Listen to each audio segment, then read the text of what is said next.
Olá, caros alunos, eu sou o professor Guilherme e hoje nós vamos estudar os conceitos básicos de geometria analítica. Os dois primeiros conceitos mais básicos de geometria analítica seriam o conceito de ponto, também chamado de par ordenado, e todo ponto ele é representado num plano chamado de plano cartesiano, onde nós consideraremos duas retas perpendiculares chamados de eixo x e eixo y.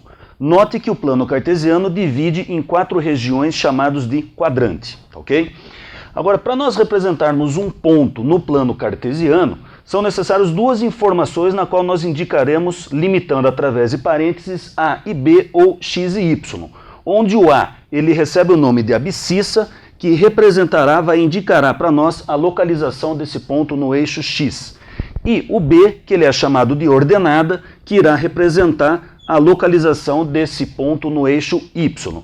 E as duas informações juntas nós chamaremos de coordenadas. Então note que para que um ponto seja pertencente ao primeiro quadrante, obrigatoriamente nós deveremos ter a abscissa positiva e a ordenada também.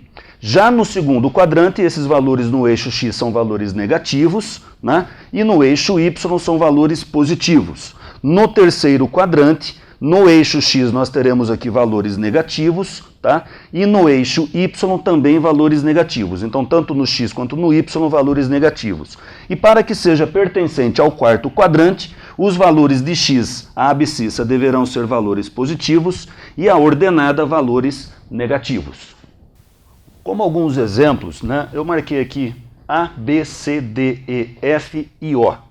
Então nós vamos localizar esses pares ordenados ou esses pontos no plano cartesiano. Então note que no ponto A abscissa dele vale 2, a ordenada vale 3. Ou seja, a localização no eixo x seria o 2 e a localização no eixo y seria 3. Então aqui estaria o nosso par ordenado ou ponto A.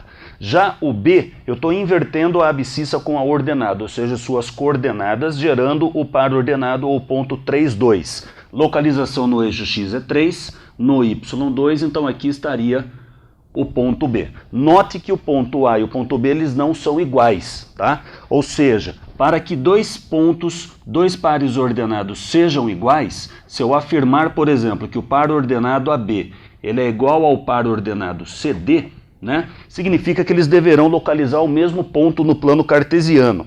Ou seja, a abscissa deverá ser igual à abscissa, o A vai ter que ser igual ao C e obrigatoriamente a ordenada igual à ordenada. Ou seja, o B deverá ser igual ao D. Ou seja, as coordenadas deverão ser iguais, ok? Note que o par ordenado A e B, esses dois pontos são pertencentes ao primeiro quadrante pelo fato das coordenadas serem positivas.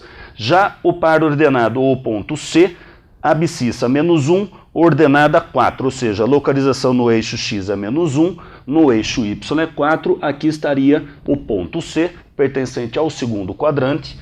O ponto D, abscissa menos 2, ordenada menos 3, x menos 2, y menos 3, aqui estaria o nosso ponto D, pertencente ao terceiro quadrante. O ponto E, abscissa 3, ordenada menos 1, ou seja, x vale 3, y menos 1, portanto aqui estaria o nosso ponto E, pertencente ao quarto quadrante. O F seria menos 4 no x e 0 no y, então aqui estaria o nosso ponto F. Note que esse par ordenado ele não é nem pertencente ao segundo quadrante e nem pertencente ao terceiro. Nós dizemos que ele é pertencente em relação ao eixo x. E o par ordenado ponto 0, 0, seria este ponto aqui, ele simplesmente vai ser chamado de origem, Então nós dizemos que ele não é nem pertencente nem ao primeiro, nem ao segundo, nem ao terceiro, nem ao quarto, nem aos eixos, a gente simplesmente chama ele de origem, ok? Obrigado pela atenção e bons estudos.